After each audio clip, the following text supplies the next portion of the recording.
Good morning. We are extremely pleased that you are here.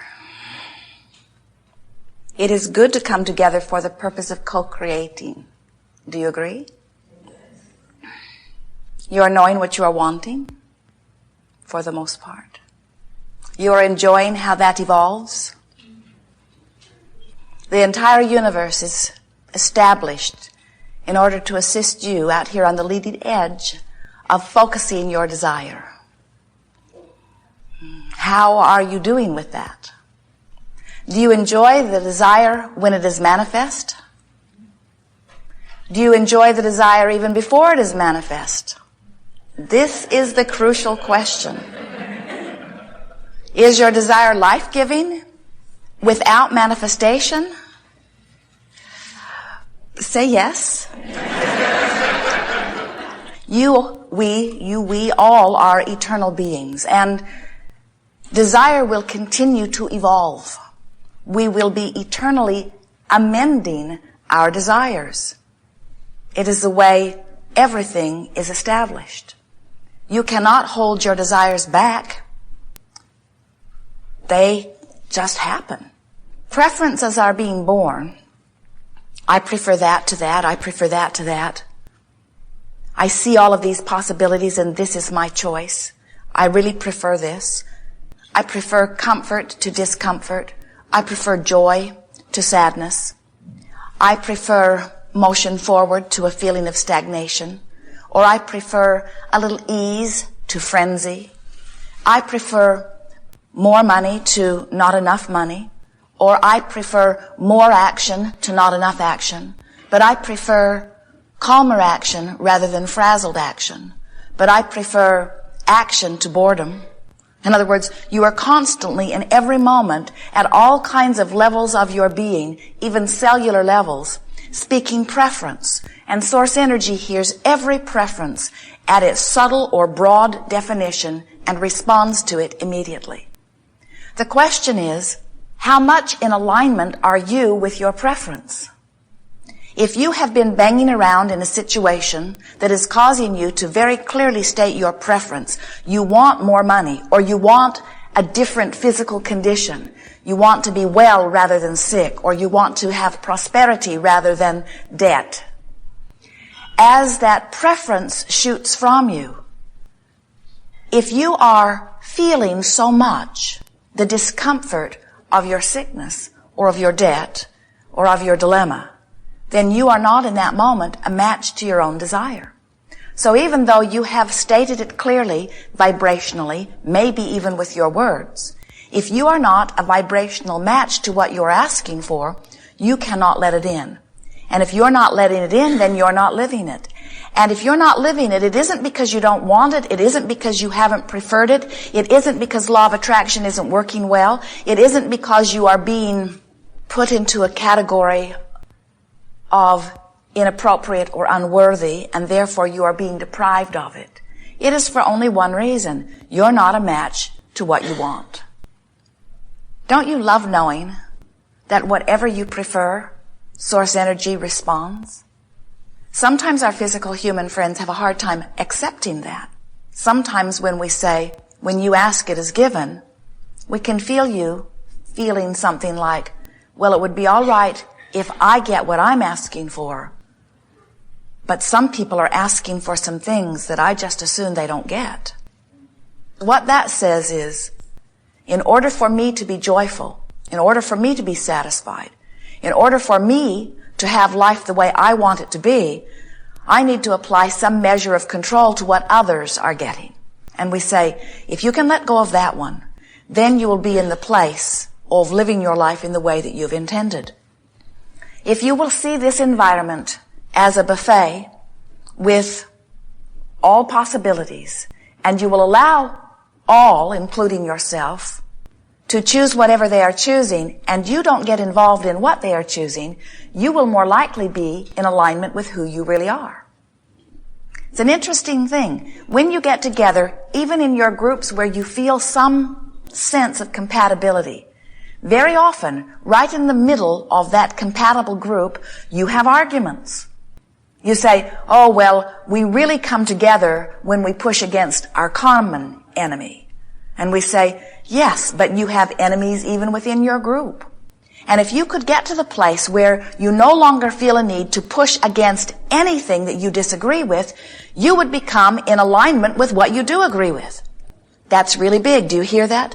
Do you know that it is your pushing against those things you don't agree with that causes you to be out of alignment with what you do agree with? Even within your own body, there might not even be anybody else involved with it. Let's say you want to be slender and you don't feel that you are. You feel fat. You are discouraged and unhappy about your body. And you make statements of desire. I want to be slender, or I want to be healthy. I want to be different than I am, but oh, I do not like the way that I am. It's wrong for me to be this way. I feel guilty when I eat, or I feel lazy when I don't exercise, or I feel embarrassed when I'm seen by others, or I feel unhappy with where I stand. And we say, your pushing against what you do not want is causing you to not be in alignment with what you do want. It's your awareness of what is that is causing you to offer your most dominant vibration relative to this subject. That's a big word, dominant. What am I dominantly vibrating relative to the subjects that matter most to me? When you take the common subjects like your body, or your relationship, or relationships, or your financial situation, you can tell with just a little bit of feeling what your dominant vibration is relative to those subjects. Of course, you can tell even without feeling, because whatever it is what's manifesting. That's always a match. But if you're wanting to know, in terms of vibration, where your dominant vibration is, all you have to do is start paying attention to the way you feel. For example, when you think about dollars, does the subject of dollars or financial well-being, does it feel to you like eagerness, like anticipation, like adventure, like fun? Or does the subject of dollars feel like worry or frustration or struggle? You know. You can tell right away where your leaning is. And while you may do some of both, you can tell which you do the most. You know, every one of you knows where you fall in that subject. When you think about your body, do you feel vital and alive? Or do you feel a little worried? You know. You can tell when you see the commercial on television what it activates within you. You know. When you think about your primary relationship, that one where you are intertwined most intimately, does it feel life-giving or life-draining? You know. Through time and through your association with your life experiences, you have developed patterns of vibration, some of which are serving you enormously well, and some of which are flat out not a match to what you want. If what you desire and what you dominantly offer vibrationally relative to that subject don't match, then your desire cannot come to fruition. But something even more important than that, you don't feel good on your way to its fruition.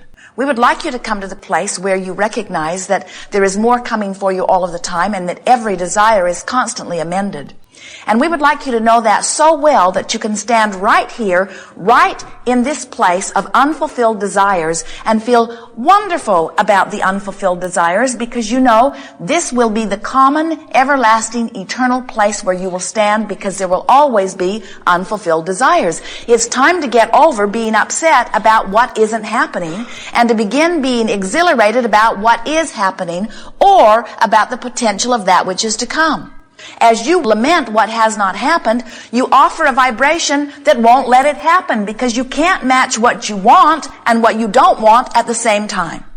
So if you feel fat and that is your dominant vibration, it doesn't matter what you do. It can't change, because vibrationally you are not allowing yourself to be where you want to be. So, do you have to think about being slender in order to be slender? Do you have to think about being prosperous before you are prosperous? No. But you can't feel bad about not being prosperous, and you can't feel bad about not being slender. In other words, you cannot be in the resistant mode. You've got to be in a mode of feeling good in order to allow that which you consider to be good to come to you. So when we talk about your dominant vibration, we are not talking about holding yourself tenaciously upon thoughts and not allowing yourself to ever think toward a certain thought in a certain way.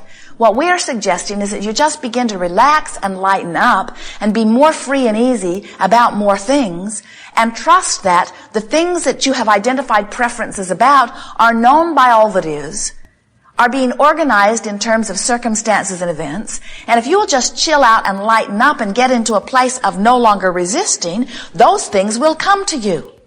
It's a matter of deactivating the vibration that you don't want. Now that's tricky. We said that to you in a way that you would understand it. We also said it to you in a way that does not work. And here's what we mean. You cannot deactivate a thought. You say, all right, I feel fat and I want to be slender, so I have to deactivate the feeling fat.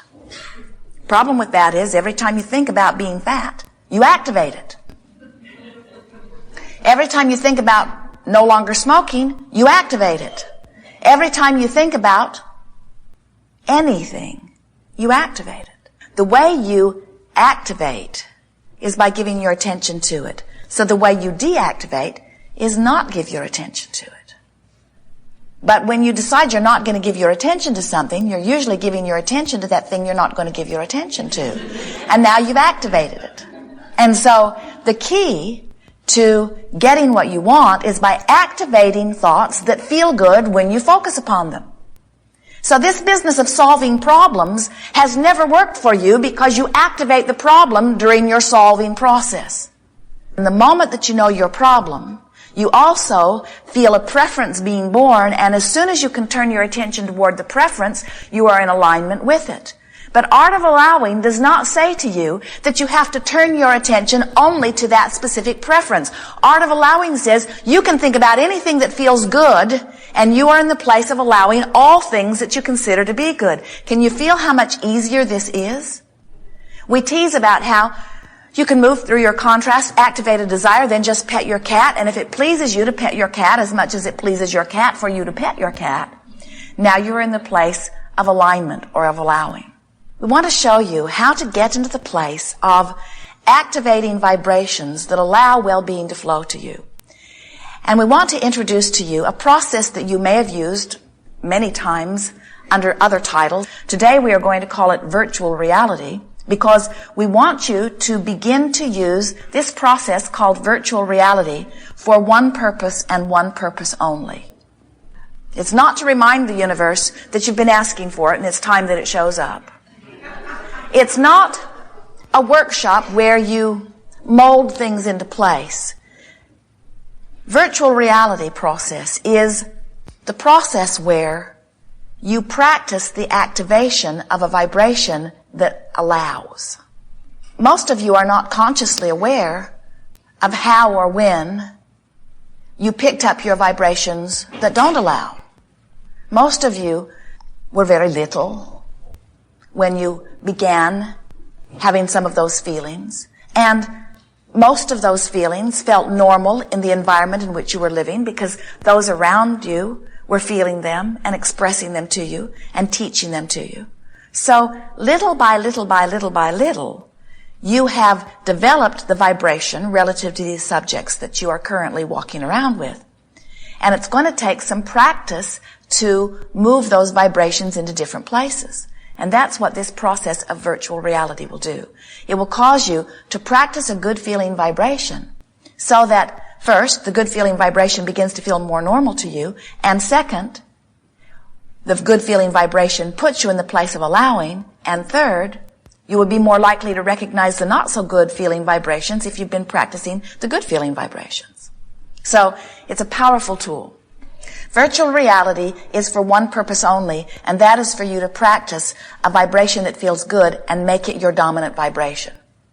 The virtual reality process is a process whereby you find something that feels good and you practice it until it becomes your most normal, dominant vibration.